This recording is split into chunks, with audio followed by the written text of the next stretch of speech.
আরজিকর কাণ্ডের প্রতিবাদে নবান্ন অভিযানে গিয়েছিলেন কাঁকসা বিডিও কার্যালয়ের গ্রুপ ডি ক্লার্ক পদে কর্মরত শুভঙ্কর বন্দ্যোপাধ্যায়। হাওড়া থানার পুলিশ গত বুধবার তাঁর বাড়ি মলানদিঘি এলাকা থেকে তাঁকে গ্রেপ্তার করে। পরে জামিনে মুক্ত হন তিনি, কিন্তু বৃহস্পতিবার বিডিও কার্যালয়ে যোগ দিতে এলে তাঁকে সাসপেন্ড লেটার দেওয়া হয়। শুভঙ্করবাবু বিষয়টি বেআইনি এবং আইনি পদক্ষেপ নেওয়ার কথা বলেছেন। প্রথমে শুনে নিন আন্দোলন পরবর্তীতে কী হয়েছিল এবং তারপর সাসপেনশন নিয়ে কী পদক্ষেপ তিনি নিতে চলেছেন। কাঁকসা থেকে নিজস্ব প্রতিনিধি রিপোর্ট, সুখবর টিভি। সবাই খুবই আদর যত্ন আমাকে করেছে, কারণ পুলিশ আমাদের সাথে রয়েছে। মুখ্যমন্ত্রী যতই ওই উপরতলার লোকেদেরকে পুলিশে আমাদের বিরুদ্ধে, সাধারণ মানুষের বিরুদ্ধে লেলিয়ে দিক না কেন, পুলিশ আমাদের সাথে আছে। সত্যি কথা বলতে পুলিশ আমাদের বহু সহযোগিতা করেছে। মানে আমি শ্বশুরবাড়িতেও এত আদর পাই না, ওখানে যত পেয়েছিলাম, এবং আমি বেরোতেই চাইছিলাম না সত্যিকারে, মানে এই এত ঝামেলার মধ্যে। তো যাই হোক, এটাই বলবো যে মুখ্যমন্ত্রী আমাদেরকে আরও জনপ্রিয় করে দিচ্ছে। একটা সাধারণ মানুষকে কিভাবে জনপ্রিয় করতে হয় এটা মুখ্যমন্ত্রী মনে হয় সবথেকে ভালো জানে। আমি এটা এর জন্য মুখ্যমন্ত্রীকে ধন্যবাদ জানাবো। আন্দোলনের ধাঁচ কি আরও বাড়াবে? হ্যাঁ, আমরা তো আরও ওনার অনুপ্রেরণায় আরও অনুপ্রেরিত হয়ে যাচ্ছি যে এরকম করলে পরে আরও ভালো জায়গায় যাওয়া যায়, ভালো ইনকাম করা যায়, ভালো পোস্ট পাওয়া যায়।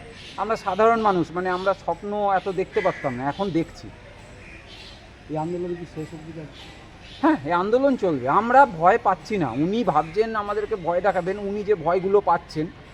দেখুন, যারা দুর্নীতি করে, একটা চোর যখন জেলে যায় তার পরিস্থিতি এক হয়, আর যখন সৎ কাজে, সমাজের কাজের জন্য কেউ জেলে যায় তার পরিস্থিতি একরকম হয়। দুটো প্রেক্ষাপট আলাদা আলাদা হয়, কিন্তু মুখ্যমন্ত্রী এই প্রেক্ষাপটটা বুঝতে পারছে না। আপনাকে কী কারণে জেলে দিল? আমি নাকি পুলিশকে মেরেছি।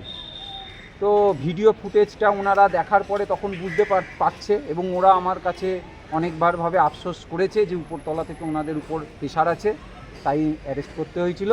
কিন্তু আমাকে ওরা যথেষ্ট ভালোভাবেই রেখেছিল, কোনো টর্চার করেইনি, বরং আমাকে কত তাড়াতাড়ি কীভাবে ছাড়ানো যেতে পারে ওনারাই আমাকে রাস্তা দেখিয়েছে। নইলে তো আমরা সাধারণ মানুষ কী করে জানবো কীভাবে বেরোতে হয় না বেরোতে হয়।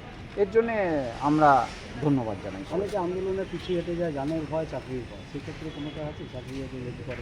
দেখুন, যে 51 দিন অনশন করছে, আমি তো ওখানে মৃত্যুর জন্য রেডি ছিলাম। আমি 6 দিন জেলের মধ্যে, মানে আমি এটা অনশন করেছিলাম যে আমি এক ঢোক জলও খাবো না। তো আমরা মৃত্যুর সঙ্গে সবসময় খেলা করছি, আমাদের আর কোনো ভয় নেই।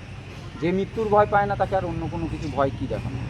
শেষ মানে আন্দোলনে একটাই তো বিচার। সাধারণ মানুষকে বলবো, পথে নামুন যদি বাঁচতে চান, যদি আপনি রাজ্যকে ভালো রাখতে চান, নিজে ভালো থাকতে চান, সবাই রাস্তায় নামুন, কারণ রাস্তাই রাস্তা দেখায়। আপনার কী কী বাজেয়াপ্ত করে রেখেছিল? মোবাইলগুলো সব পেয়েছেন? অ্যাকচুয়াল বলা চলে যে আমার বাজেয়াপ্ত এই থানাতে শুধু আমার মোবাইলটাই রয়েছে, তাও বাজেয়াপ্ত না। উনি আমার চেনা পরিচয় পুলিশ অফিসার, উনি যাওয়ার সময় আমাকে রিকোয়েস্ট করেছিলেন যে এদিক ওদিক কোথায় মোবাইলটা রাখবেন, আমার কাছে রেখে যান, তাই আমি রেখে গেছিলাম। তাছাড়া আমার কাছে কিছু ছিলই না যে আমার কাছে বাজেয়াপ্ত করার মতো। কর্মজায়গা আবার জয়েন করেছেন? হ্যাঁ, আমি জয়েন করেছি। ধন্যবাদ। পরে কি হলো? অফিসে আসার পরে জয়েন সাহেব আমাকে ডাকলেন, ডেকে পরে আমাকে একটি সাসপেনশন লেটার ধরানো হলো। আমি জিজ্ঞেস করলাম যে কি বিষয়।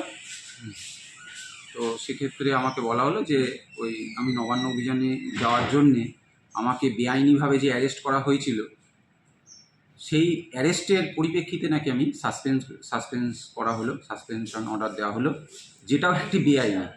এই প্রশাসনটা শুধু বেআইনি পথে চলে, তাই বেআইনি করতে করতে এরা কোন জায়গায় থামবে এদের জানা নেই। ঠিক আছে, আমিও আমার চিঠি রিসিভ করেছি, পরবর্তী আমার যা আইনি পদক্ষেপ আছে।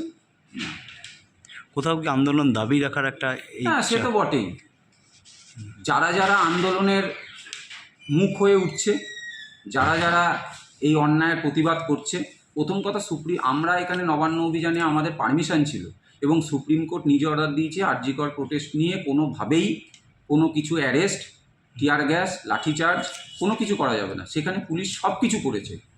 ভিডিও ফুটেজের মাধ্যম দিয়ে আমাকে তুলে নিয়ে গেছে, কিন্তু ভিডিও ফুটেজে কোথাও দেখা যাচ্ছে না আমি কারুর গায়ে হাত দিচ্ছি। আমি নিরস্ত্র, আর যারা মারছে ফুটেজে রয়েছে তারাই আবার আমাকে অ্যারেস্ট করলো, যেটা বেআইনি। আমি কোনো চোর ছ্যাচর ডাকাত নই, সরকারি কর্মচারী এবং দায়িত্ব নিয়ে নিজের কাজকর্ম পালন করি। সাদা জামা কাপড় পরি, পরিষ্কার পরিচ্ছন্ন।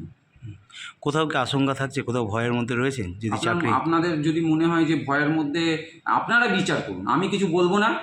যে প্রাণকে উৎসর্গ করে দিয়েছে তার আর চাকরির জন্য ভয় পিছু হাঁটছে না? না না, আমার কোনো সমস্যা নেই। কারণ যারা খারাপ কাজ করে, ভুল পথে চলে, ভয় তাদের পাওয়ার দরকার। আমার ভয়ের কোনো ব্যাপার নাই। যারা ভুল কাজ করে দিয়েছে এবার তারা কি করবে সেটা তাদের ব্যাপার। আন্দোলনের সাথে কি এটাও একটা আন্দোলন থাকবে, যেহেতু এরকম আজকে একটা লেটার পেয়েছেন সেই জায়গাটা থেকে? সেটা তো রাজ্য জুড়েই এবার বুঝতে পারবে যে আন্দোলন কি হতে পারে। এমনিতেই তো আন্দোলন চারিদিকে রাজ্য জুড়ে চলছে, নতুন আবার কিছু সংযোজন হবে, নিশ্চয়ই হবে আশা করি।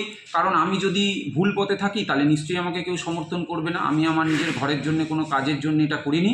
আমি যা করেছি রাজ্যের ভালোর জন্যে, দেশের ভালোর জন্যে, সমাজের একজন শিক্ষিত নাগরিক হিসেবে আমার যা কর্তব্য আমি তাই করেছি।